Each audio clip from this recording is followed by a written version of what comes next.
それでは早川様にご登場いただきます。皆様大きな拍手でお迎えください。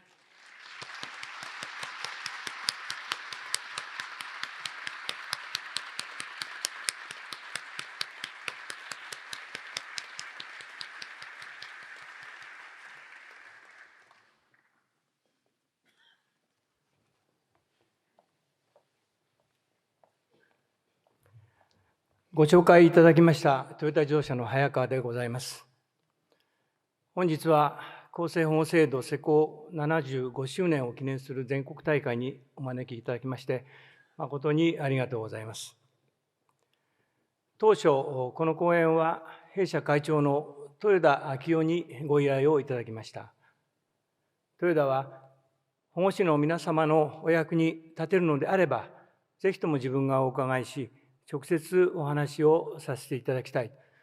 そう申しておりましたけれども、残念ながらスケジュールの調整がどうしても叶いませんでした。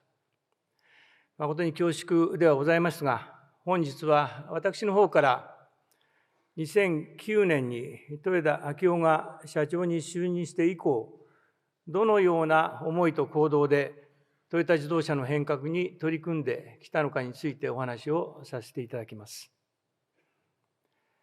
ご依頼をいただいた時の講演のタイトルは、トヨタ自動車の挑戦でございましたが、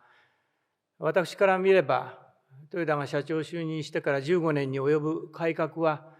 トヨタ自動車としての挑戦ではなかったというふうに思います。豊田章男という一人の人間が、トヨタという巨大組織にぶつかっていく、人間の感情や心をむき出しにして、世間の常識とかけ離れた組織の論理を壊していく。まさに戦いの中で組織に埋没していた人たちが、自分たちが本当にやりたいことややるべきことに気づき、少しずつ心を開いていく。そんな人間と人間のぶつかり合い、それこそが豊田章男改革だったというふうに思います。そうした思いを込めまして、本日のタイトルを豊田章男の挑戦、トヨタらしさを取り戻す戦いとさせていただきました。まず私自身の経歴について簡単にご紹介をさせていただきます。1977年にトヨタに入社以来、主に障害広報の分野の仕事、地域では北米での仕事に従事してまいりました。会社の経歴でいうと、こういうことになりますけれども、それとは別に、私がこの場に立たせていただいておりますのは、豊田章男の戦いをずっとそばで見てきた人間であるからだというふうに思っております。本日はトヨタ自動車の副会長としてはなくて、そんな一人の人間として、自分の目で見て、心で感じてきたことをお話しさせていただきますので、どうぞよろしくお願い申し上げます。トヨタ自動車は1937年、今から87年前に誕生いたしました。創業者は豊田喜一郎、現在の会長の豊田章男の祖父でございます。ただ自動車を作るのではない。日本人の頭と腕で日本に自動車工業を作らねばならない。この思いを胸に、喜一郎は仲間と共に自動車産業に挑戦いたしました。技術もお金もなく、日本人には自動車は作れないと言われた時代であります。それでも誰かがやらなければならない。ならば自分たちがその誰かになる。その一心で喜一郎は仲間たちと共に困難に立ち向かっていきました。まさに日本の未来をかけた戦いでありました。しかし、会社設立から10年少し経った1950年、戦後の不況の中でトヨタ自動車は倒産の危機に直面し、会社と組合が真っ向から対立する労働争議が起こります。喜一郎は会社を立て直すため、断腸の思いで家族ともいえる従業員1600人を解雇することを決断。その責任を取り、社長を辞任いたしました。その2年後、喜一郎は志半ばでこの世を去ることになりました。本当に無念だったというふうに思います。日本に自動車工業を作らねばならない。この思いは、豊田英治、豊田章一郎をはじめ、創業の苦労を共にした仲間たちに引き継がれ、トヨタは日本を代表する自動車会社へと成長いたしました。その後、トヨタは海外を中心に販売を伸ばし、ついにはアメリカのゼネラルモータースを抜いて、台数規模で世界一の自動車メーカーとなります。しかし、2008年9月、アメリカの投資銀行リーマンブラザーズの経営破綻をきっかけに、世界的な金融危機と不況が起こりました。このリーマンショックの影響で、トヨタは2兆円を超える利益を一瞬にして失い、創業以来初めて赤字に転落いたしました。当時、世界にはグローバル競争を勝ち抜くためには、何よりも規模が重要だという風潮がございました。そんな中で、当時のトヨタ自動車は、いい車を作ることよりも、たくさん車を作ること、規模で世界一になることを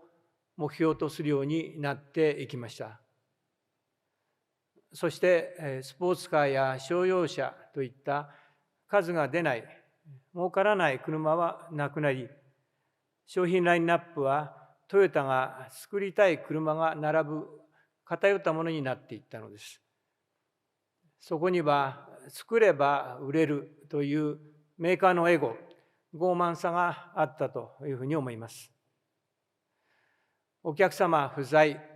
数値目標で引っ張る経営の結果、トヨタの経営はどんどん弱くなっていきました。これまでどんな危機に直面しても黒字で乗り越えてきた会社が、リーマンショックの時には、創業以来初めて赤字に転落することになったわけであります。自動車は素材、部品、販売、物流、中古車、金融など、その広い産業であります。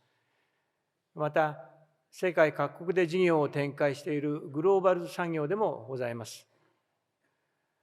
トヨタの赤字転落は関係する多くの国や産業に多大なご迷惑をおかけすることになりました。当時のトヨタは、日本に自動車産業を作るという創業の原点を忘れ、車屋としての本分を見失っていたのだと思います。そんな状況の中で社長に就任したのが、創業家出身の豊田章男でございました。豊田は社長に就任する以前から、トヨタ自動車の現状に強い危機感を持っておりました。会社を立て直すためには、何よりも商品である車を立て直さなければならない。エンジニアではない自分が商品を変えるためには、エンジニアとの共通言語、すなわち運転技術を身につけなければならない。そう考えた豊田は、伝説のテストドライバーと呼ばれた成瀬弘さんに弟子入りし、厳しい運転訓練を続けてきました。そんな豊田が社長就任と同時に掲げた経営ビジョンがございます。たった一言、もっといい車を作ろうよ。それだけでした。豊田は台数や収益といった数値目標を口にすることは一切ありませんでした。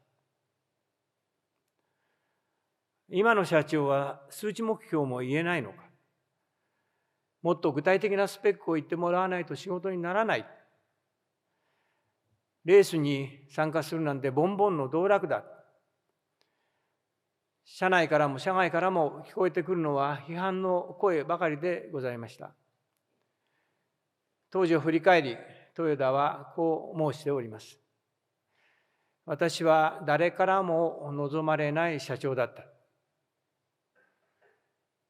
そんな中、私たちはリーマンショックを上回る会社存亡の危機に直面することになります。2009年夏、アメリカで発生したレクサス社の事故をきっかけに、世界中で延べ1000万台以上のリコールを実施するという品質問題が発生いたしました。トヨタ自動車の信頼は崩れ去り、社長の豊田はしんがり役としてアメリカの公聴会に行くことになりました。こちらの映像をご覧ください。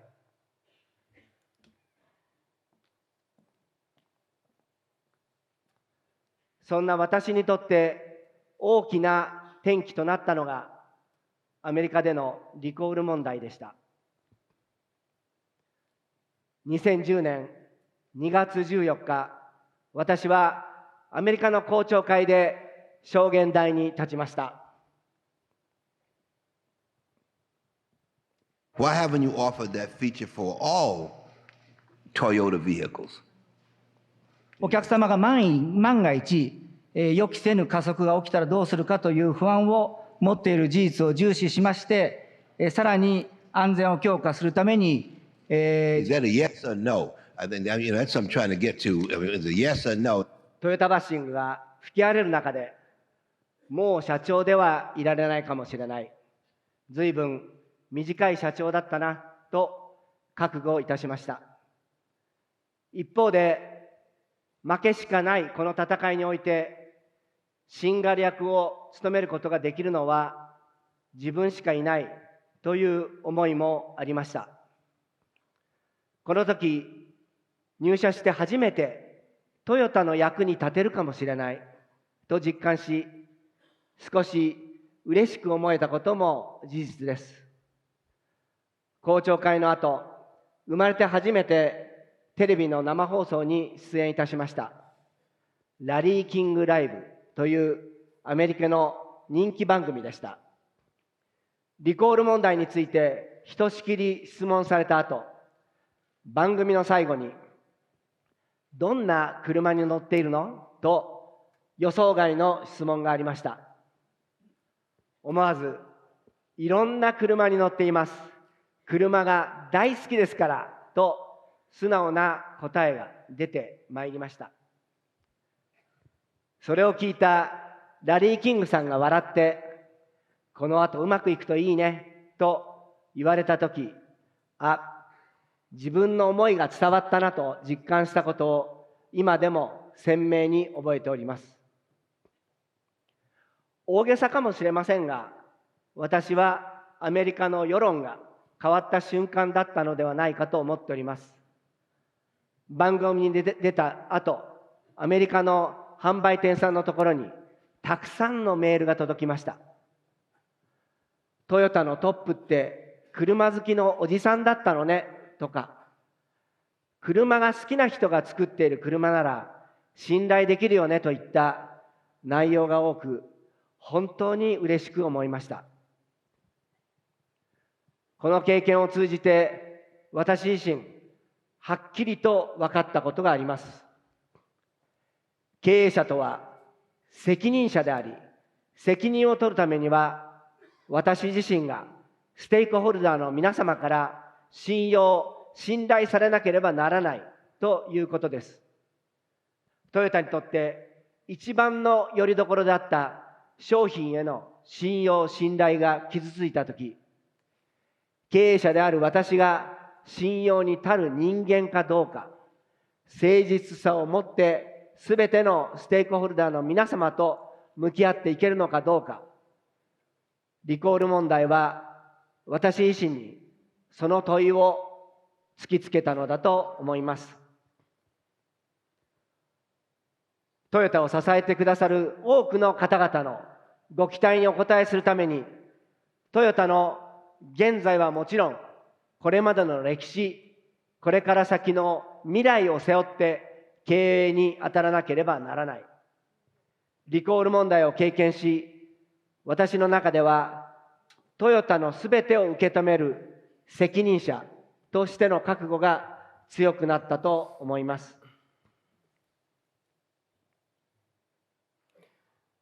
赤字転落、世界規模でのリコール問題、その後の東日本大震災、タイの大洪水、超円高など、相次ぐ危機の中で社長の豊田がやり続けたこと、それはもっといい車を作ろうよ。ただひたすらそれだけを言い続け、自ら開発ドライバーとして命がけでハンドルを握ることでした。当時の私にはそれしかトヨタを立て直すやり方が思いつかなかった。トヨタはそう申しておりますが、私から見ればそれは豊田章男の車屋としての信念であり、創業者豊田喜一郎の孫としての執念だったと思います。豊田はトヨタ自動車に入社するにあたり、当時の社長であった父親の豊田章一郎からこう言われたそうです。トヨタ自動車にはお前を部下にしたい上司は一人もいないぞ。実際に入社してみるとまさにその通りで、トヨタ自動車の社員からは関わりたくないアンタッチャブルな存在として扱われる毎日だったそうです。そんな中で豊田は創業家ではなく一人の人間として見てもらう術を身につけたと言います。それはかっこつけずに、いいところも悪いところもさらけ出して、ありのままの自分で相手にぶつかっていくことでした。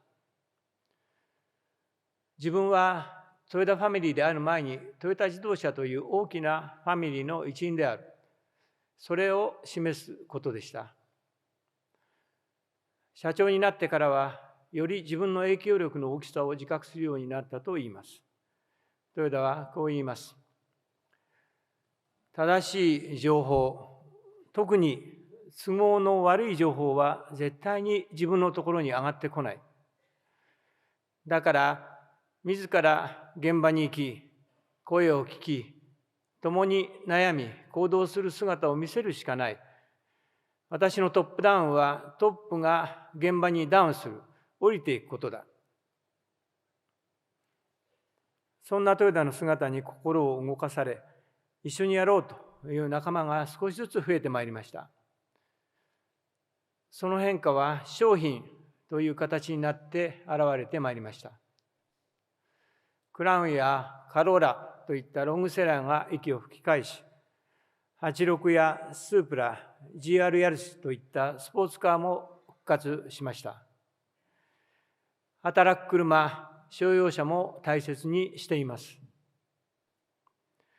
ハイブリッドからバッテリー EV、水素まで電動車もフルラインで揃っています。皆様ご承知の通り、今私たちはカーボンニュートラルという難題に直面しております。世界を見渡せばエネルギー事情は様々です。電力インフラが十分に整っていない地域もたくさんあり、車がライフラインとなっている人たちがたくさんいます。豊田はこう言います。みんな私たちのお客様であり、みんな置かれている現実が違う。誰一人取り残さない。すべての人に移動の自由を。敵は炭素、内燃機関ではない。だからこそ私たちはあらゆる技術の可能性に挑戦しなければならない。こちらの映像をご覧ください。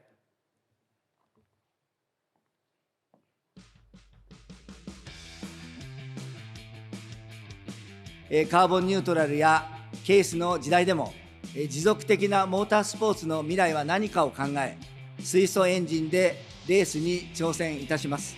水素というとすぐ爆発というですね、イメージを多くの国民の方が持たれると思います。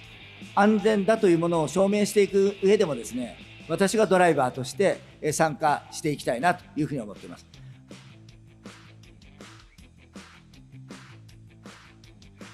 カーボンニュートラルにおける挑戦の旅が始まりました。このカーボンニュートラル時代において、一つの選択肢に絞るわけではなく、内燃機関をも生き残り、かつ発展させる方法があるんではないか。敵は炭素であり、内燃機関ではない。こうした意志ある情熱と行動により、10年後、20年後の未来の姿が変わってくると思います。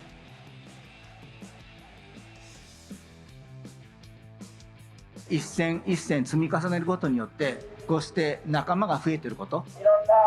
方々がいろんな思いを持ってここに賛同してくれて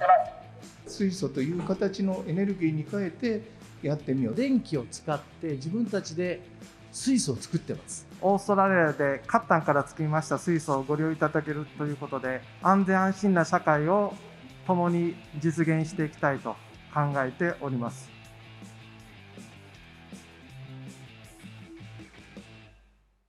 メーカーの枠を超えて次世代バイオディーゼル燃料の普及拡大に貢献していきたいと思います。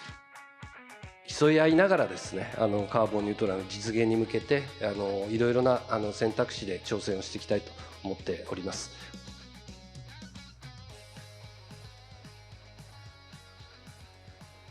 水素エンジンにおける2年目の挑戦、昨年よりも期間が伸ばしました。余分に走った分だけ我々水素社会の未来に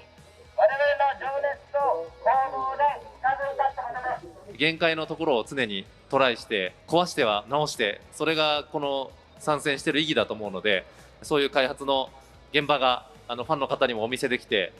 すごくいいレースになったんじゃないかなと思います。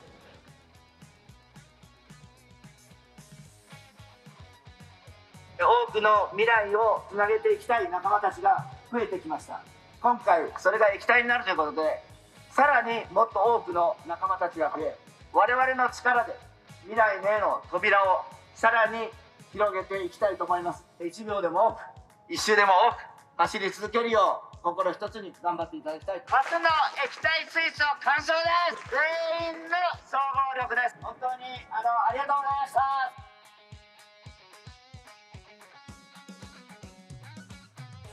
なんといってもカーボンニュートラルだと思います。長年、お世話になったこのタイで、トヨタがカーボンニュートラルで示すこと、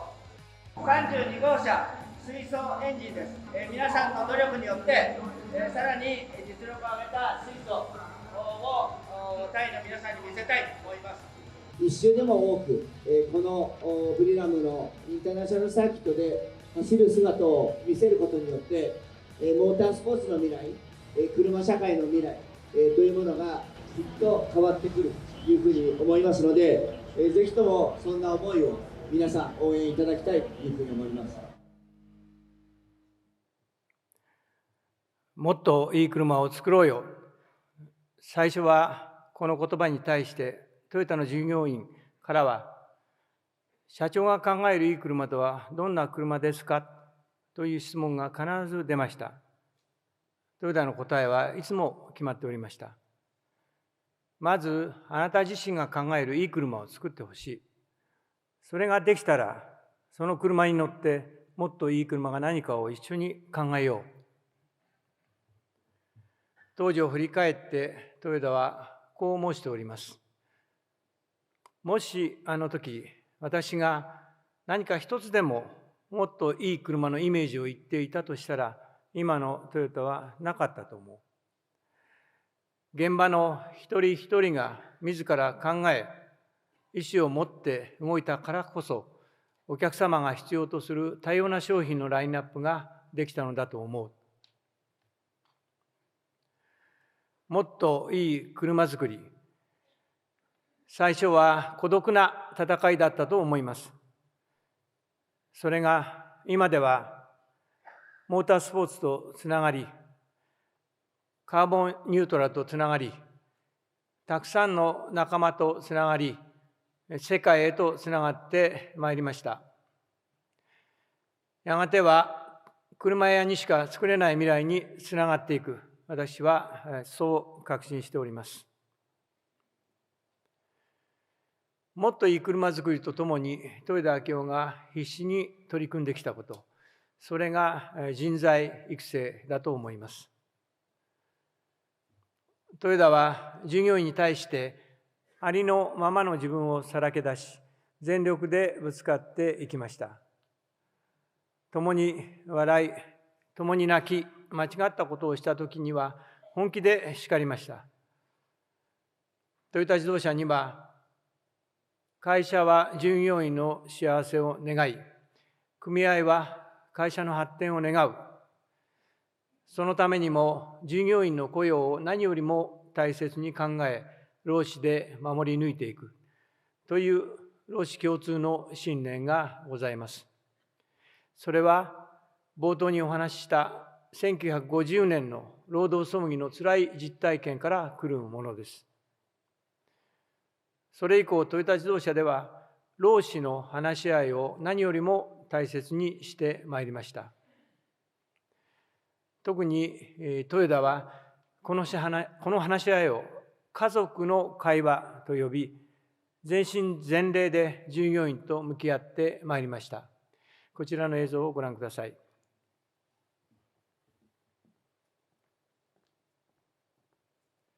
今の段階でね、素直な感想を言いますと、私、今までね、ずっとこの労使協出てますけど、本音の話し合いは進んだと思います。でも、今回ほどね、ものすごく距離感を感じたことないですね。こんなに噛み合ってないのかと。赤字の時も大変な時も従業員に自分は向き合ってきた。自分は一体何だったんだろう。やる気のある人もいるんです。この会社にはやる気がある。ただやり方が分かんない人がいる。その人たちにはセーフティーネットを与えたい。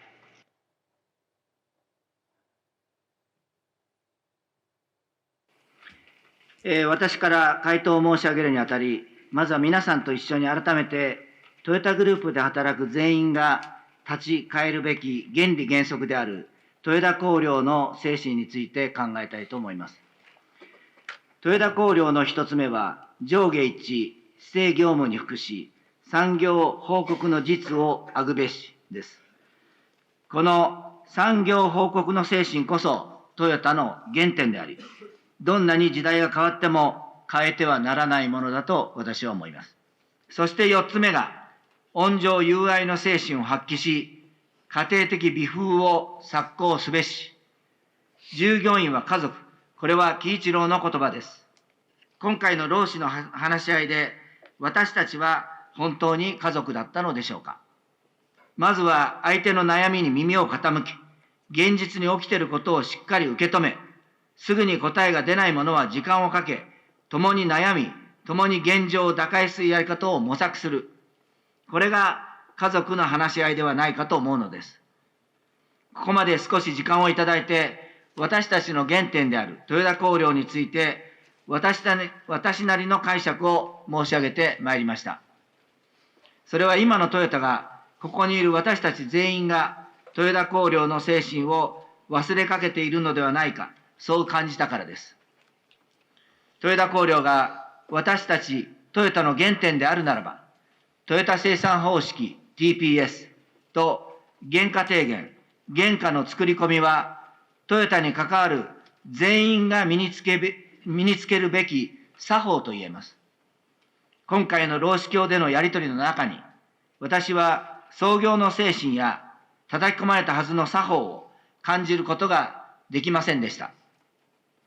第3回の労使協でこんなに距離を感じたことはないと申し上げたのはそういう意味です。見えないところで頑張っている人たちがトヨタにいることも私も知っています。しかし今回の労使協では、そうした人たちの頑張りや悩みが一言も聞けなかったような気がいたします。私自身の現場感覚とあまりにギャップを感じましたので、第3回の労使協の場であのような発言をいたしました。こんなにも距離を感じたことはない。労使の話し合いで社長が苦言を呈するのは前代未聞のことだと思います。会議室での議論ばかりで、現場のリアルな声を伝えようとしない組合、従業員の悩みに寄り添わず、すぐに答えを出そうとする会社、トヨタはその双方に対して、トヨタ自動車が大切にしてきた価値観を忘れているのではないか、そう感じておりました。だからこそ、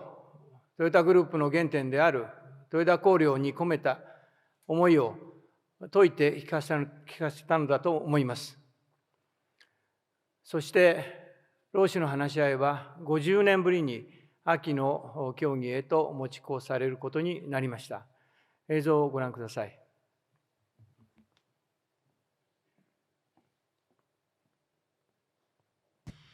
春の交渉の最後に、私が豊田綱領を開設したのは、創業の精神に立ち返るということだけではなく、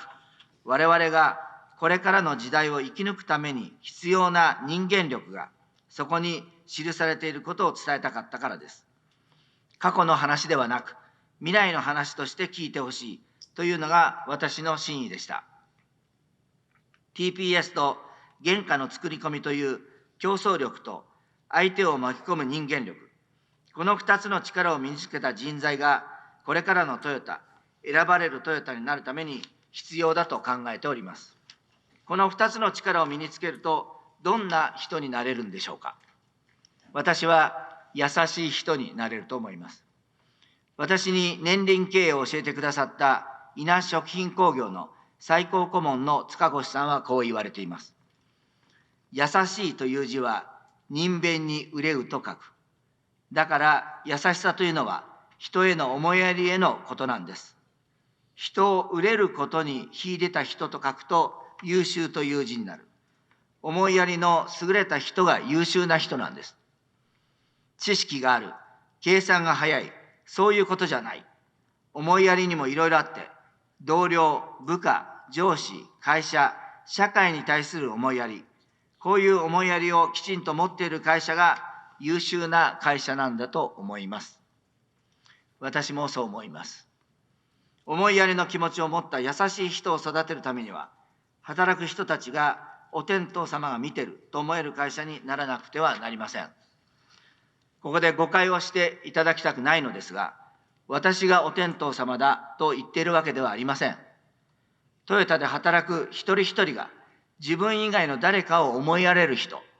お天道様になったときに、初めてトヨタという会社がお天道様を見てる会社になれると思うのです。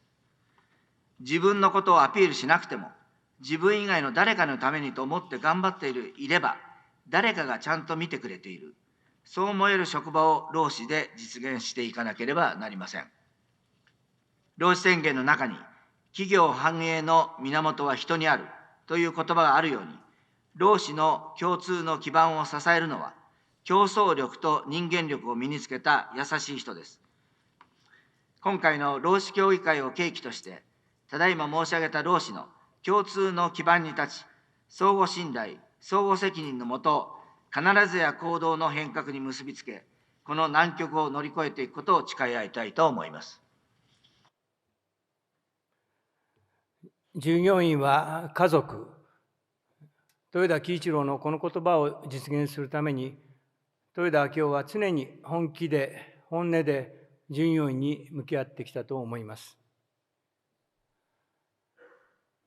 商品を変える、働く人たちの心を変える、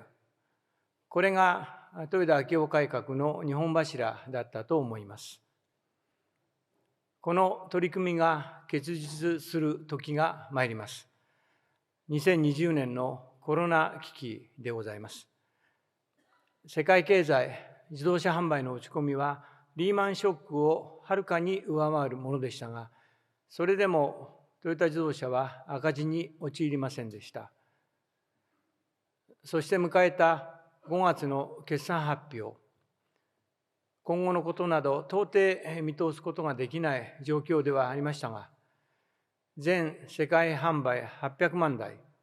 経常利益5000億円という一つの基準をお示しいたしました。そこには豊田章男の強い意志がございました。自動車はみんなでやっている産業。先が見えず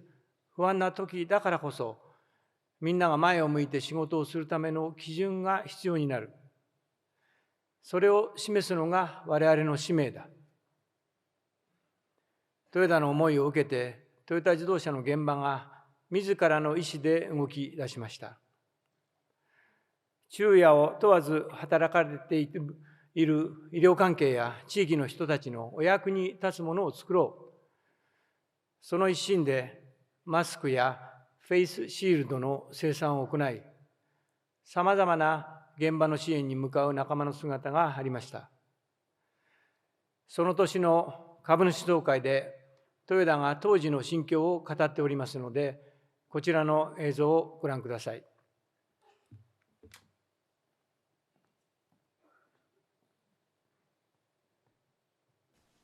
また皆様からは、泣き虫社長と言われてしまうかもしれませんが、決算内容をご承認いただく取締役会で、ありがとうございますという感謝の言葉を伝えたとき、思わず涙がこぼれました。2011年3月、グローバルビジョンを一人で発表した際には、世界販売750万台、為替85円でも営業利益1兆円が出せる企業体質を目指すと申し上げました。それ以降、体質強化は進んでいるのか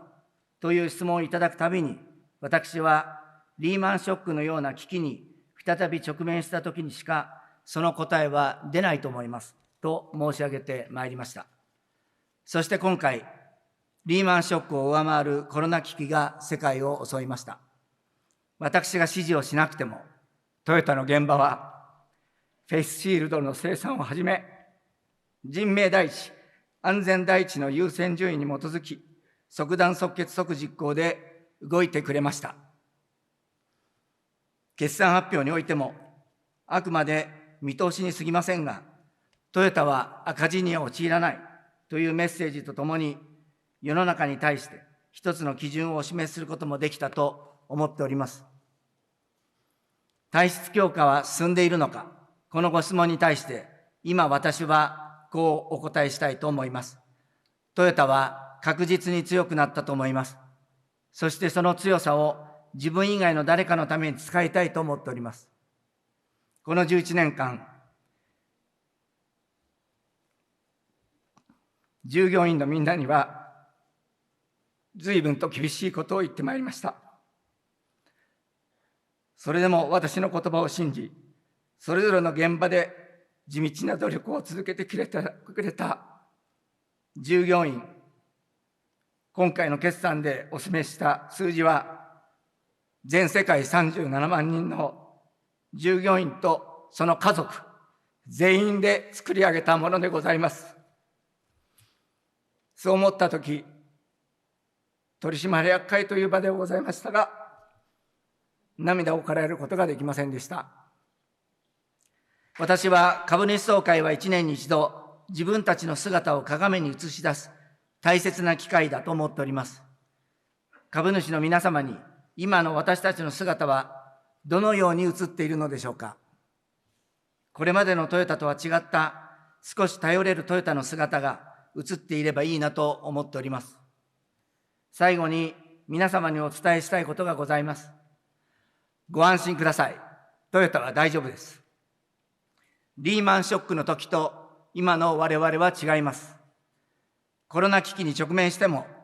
自動車産業のこと、日本経済のこと、そして地球のこと、これから生まれてくる子どもたちのことを考えることができる強さを備えております。私たちはようやく世の中の人たちから頼りにされる企業になるためのスタートポイントに立つことができたと思っております。私は暗い世の中は嫌なんです。世の中が明るくなるよう、皆様の元気の源になれるよう、グローバルトヨタ全員で心を合わせて頑張ってまいりますので、これからも皆様の温かいご支援をお願い申し上げます。